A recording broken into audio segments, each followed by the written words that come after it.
have to ask people if they believe this story. So a lot of these stories. Oh, I'm gonna sneeze. Hold on. Oh, excuse me. So this is a woman. Hold on. Keep watching and I will show you what happened. Her name is Natalia Vedanina. Natalia understood that love doesn't care about skin color, distance, culture, and age is just a number. And love certainly doesn't care about what other people think or say either. Okay, so hold It on. transcends and breaks all these barriers, and her story is a proof of all these and more. She from lives Russia. in Sharapovets, a city in Vologda Oblast, and is less than 500 kilometers away from Moscow. Natalia is a nurse who found love at a very young age. She describes her first love as electric, passionate, reckless, delicate, and filled with all the other things you would most Her likely first see in a husband, she has relationship children, with two or she young had children people. with, right? Their relationship was filled So with a hold on. lot of nights at the Let me club, pull lots of this arguments and forward. fights. Then, I got a message from my Nigerian prince, she said. Natalia got a message from a Nigerian man known as Gabriel Ajayi. She got a When she message got his from a message, she Nigerian expected prince. this conversation to lead nowhere, just like every other she's had on the platform. The Russian stated that she only replied as a courtesy. But with time, their chats became more interesting and she realized that she's fallen in love with him.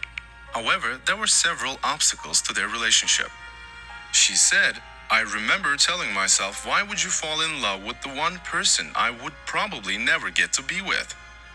Not only they were separated by over 9,000 kilometers, but there was also the language barrier, and the fact that Gabriel was a prince didn't make matters easier. Hold on. Gabriel's culture wasn't very open to having a woman of another tribe as a wife of their prince and their future queen. What's a queen who can communicate with her own people? Natalia also explained that Gabriel's parents didn't want her to marry their son either. This wasn't only because she wasn't seen as one of their people, but there was also the little matter of Gabriel being 18 years younger than Natalia. The Nigerian was 32 years old. His family didn't want him to marry someone who they said was old enough to be his mother. Some of his family members also said that perhaps the reason why the woman was interested in him was that he was a prince. Instead, his parents wanted him to marry someone in their community who understand their customs and tradition. So they forbade. This revolutionary new device can remove up to 10 times more earwax than a traditional. Hold on. Didn't stop Gabriel from talking to the woman he So loved. remember, he's a He understood Nigerian that prince, Natalia right? loved him for And they who have he a was language and barrier. not because of his status or anything else. The duo continued the chat, and their love for each other only became stronger. After some time, Gabriel was able to convince his parents to let him marry Natalia. He organized several video calls in which his parents were able to talk to her and get to know her. His parents realized she genuinely loved their son, Okay, so hold they on. supported their union. However, I call bullshit. I'm sorry, I call bullshit.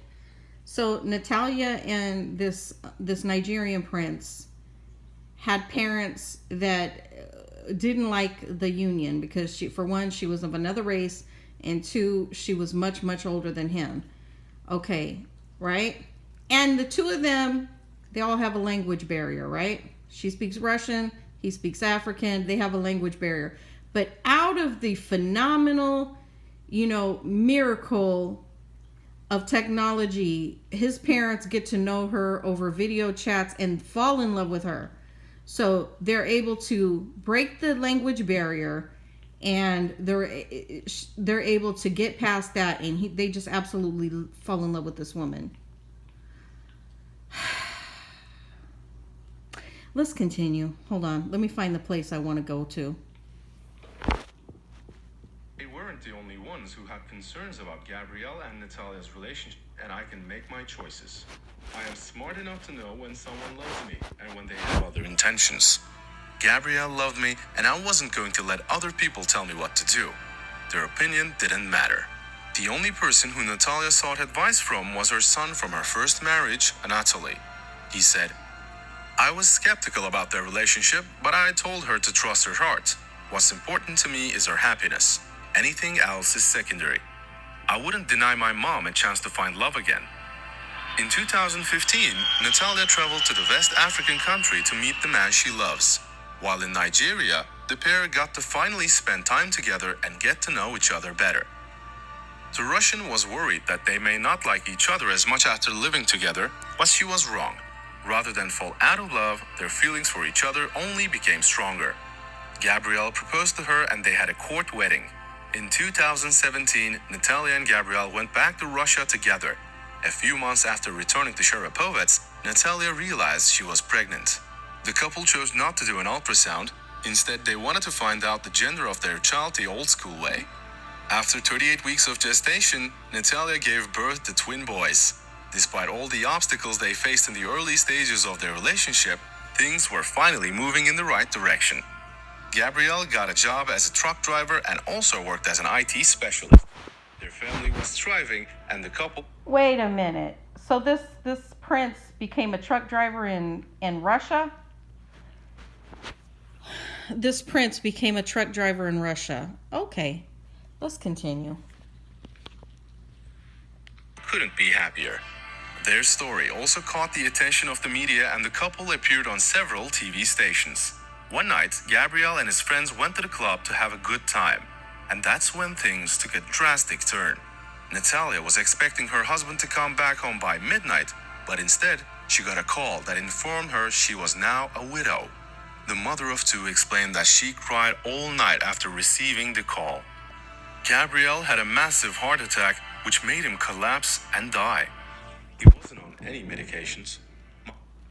So apparently, this 52-year-old woman, her 30-something-year-old husband, goes to a nightclub in Russia and has a heart attack and collapses, right? And dies. My thing is, did you see the body, or are you just taking somebody's word for it? Did you really see his body? Did he really collapse and die? Or did he go back to Nigeria? Or did he leave you? Stop. Did he leave you? Hold on one second. Did he leave you and hook up with another woman and have somebody call you and tell you that?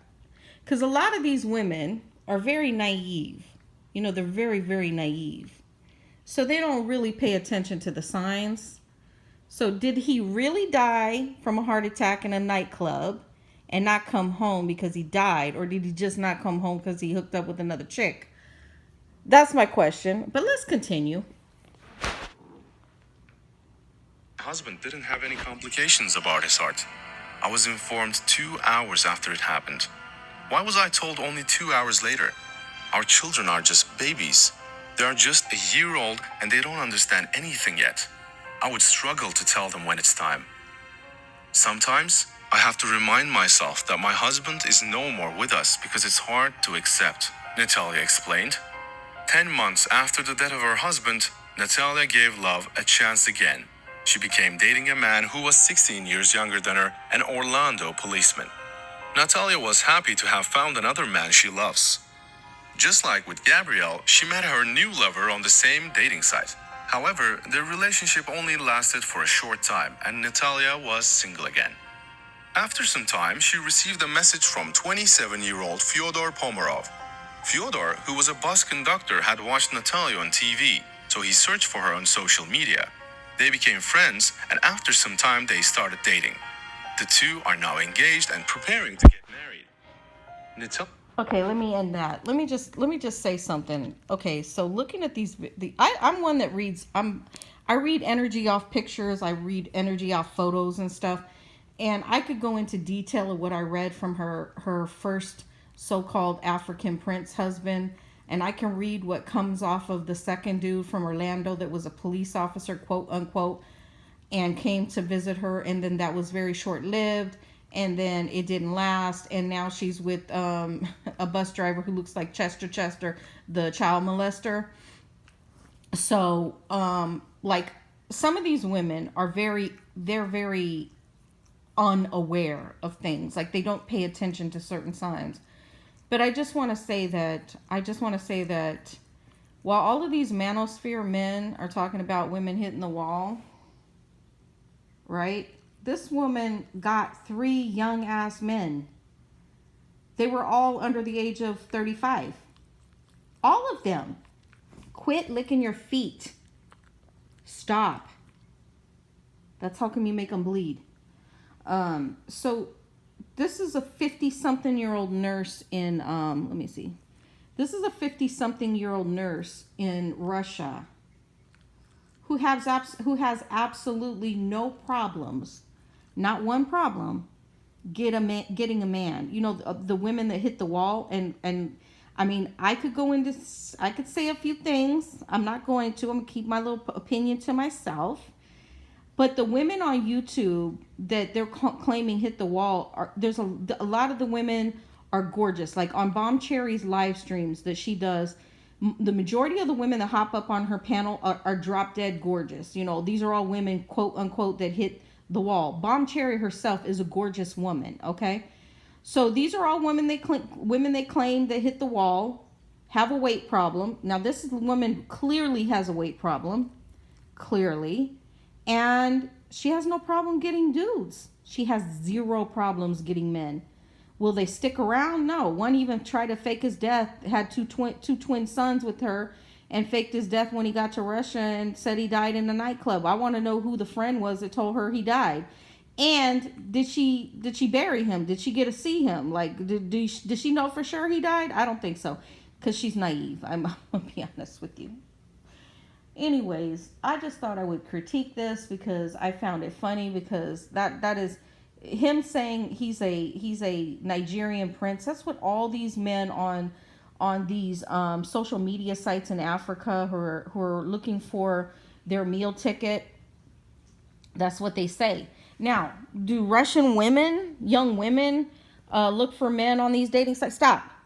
Older men to be their meal ticket? Of course they do. They do. Just like this Nigerian man who claims he's a prince. You know, the whole family, they had a language barrier, but somehow, some way, his parents, somehow, some way, you know, his king and queen parents in Nigeria fell in love with her, right? Really? Anyways, I mean, the fakeness, it just doesn't stop. Like these relationships, these relationships they're a joke. I just want to say that. The reason why myself and a lot of women want to stay single is because we can see through the bullshit. We see through the men that approach us, a lot of them. Are there some legitimate men that can walk up to you? Probably, but when you see stuff that just does not make sense, like when you add them up, 1 + 1 = 2, and it doesn't equal 2, and it's equally it's the equation is saying it's something other than 2, then you know something is wrong. These kind of stories, you know something is wrong. Okay, let's be honest. And how did Fertile Myrtle have a baby at 52 years old?